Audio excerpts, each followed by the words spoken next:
Firing chains armed. Sound suppression water system activated. D-minus 10, 9, 8, 7, 6, 5, 4, 3, 2, 1, 0. Liftoff of Space Shuttle Atlantis on a mission to build, resupply, and to do research in the International Space Station. Houston now controlling. Atlantis begins its penultimate journey to shore up the International Space Station. Atlantis now in proper alignment for its 8.5-minute ride to orbit, 4.5 million pounds of hardware and humans taking aim on the International Outpost.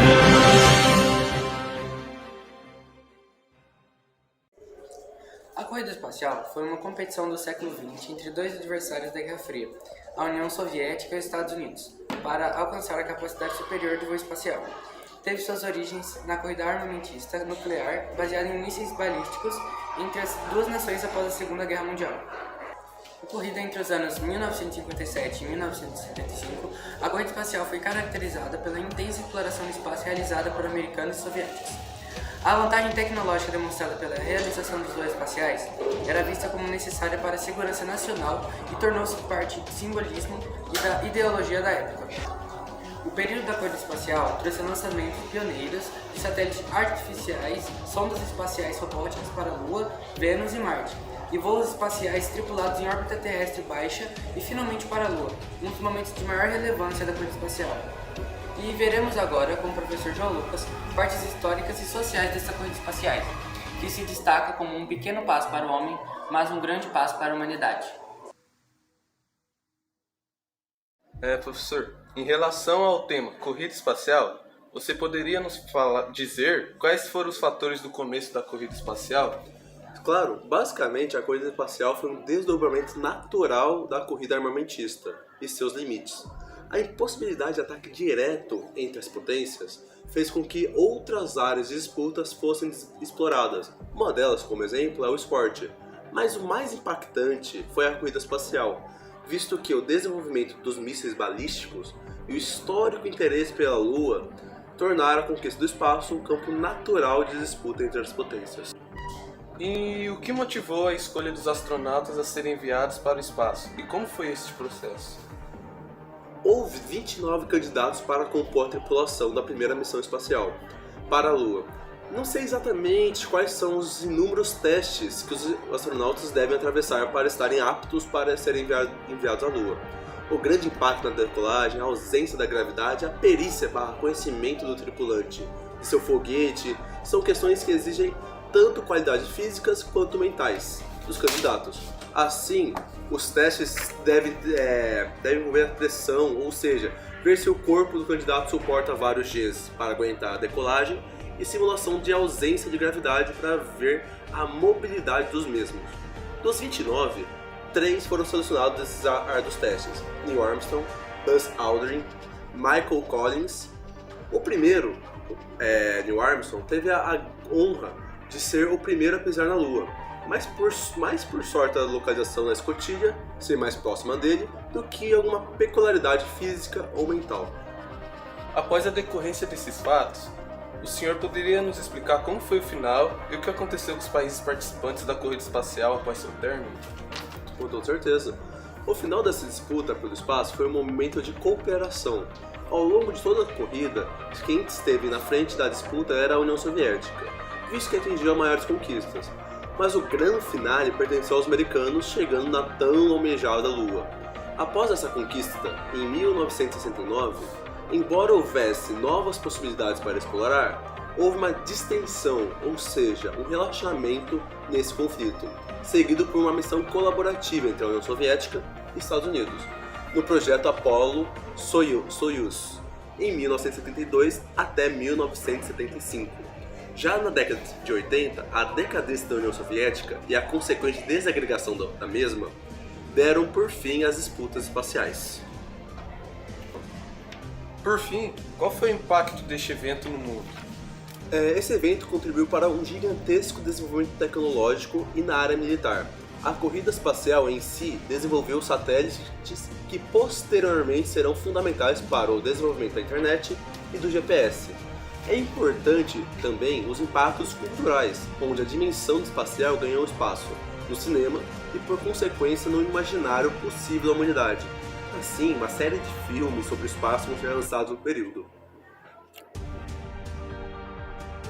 Agora que já vimos os contextos sociais e históricos do professor João Lucas, passamos a fala para o professor Heitor de Ciências, para nos explicar a parte mais técnica do assunto.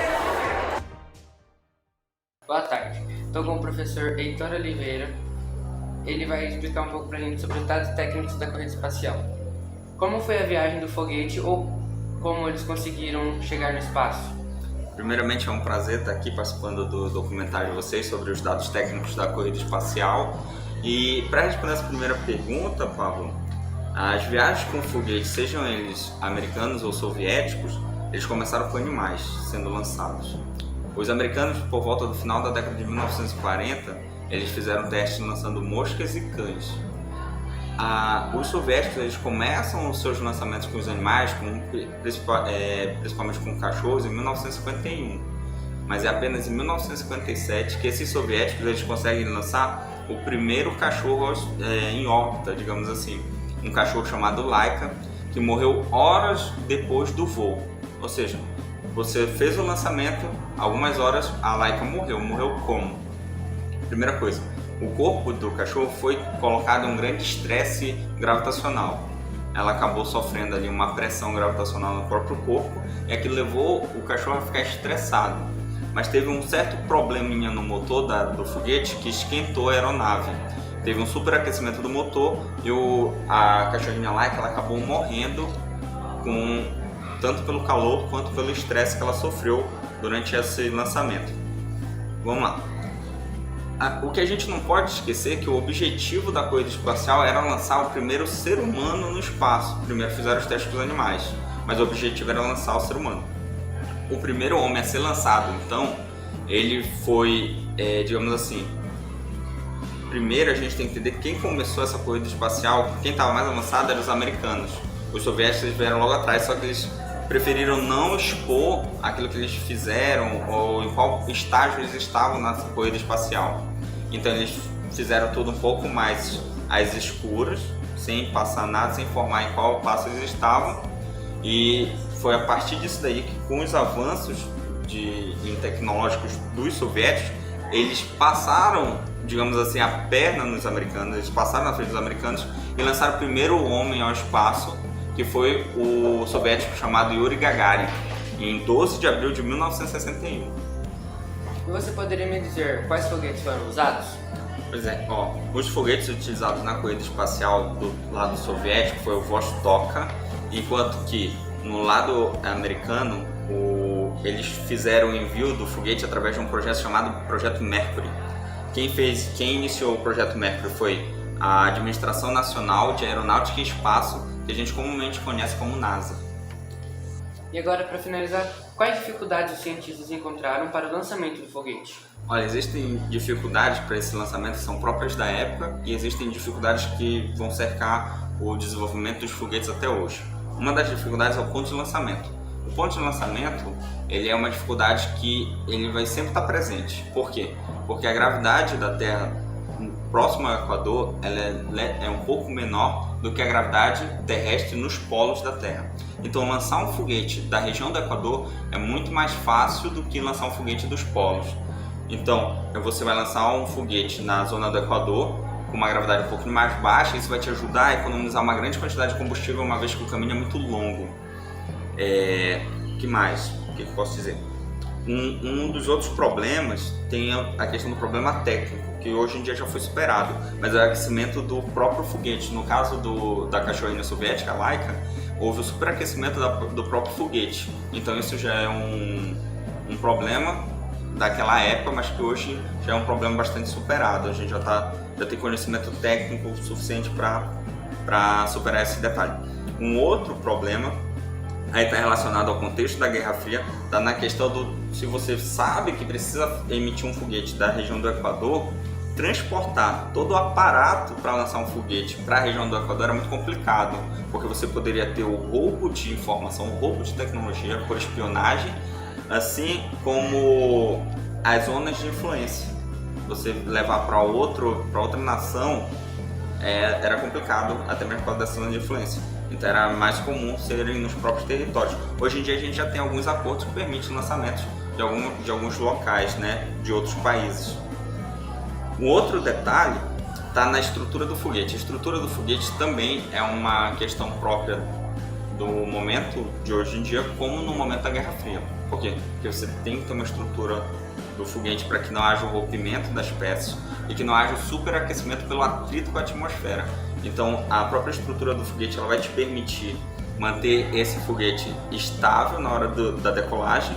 Ele precisa manter um movimento vertical, então você não pode ter instabilidade que retire esse foguete dessa posição vertical, assim como você não pode ter o rompimento de algumas peças ou o superaquecimento da estrutura do foguete. Dentre todas essas informações citadas, muito há de se falar sobre a corrida espacial, que foi um marco na época da história da humanidade e irá ser falado durante muitas gerações. Mas é isso, encerramos por aqui. Esperamos que tenham gostado. Te vemos na superfície terrestre. Até mais!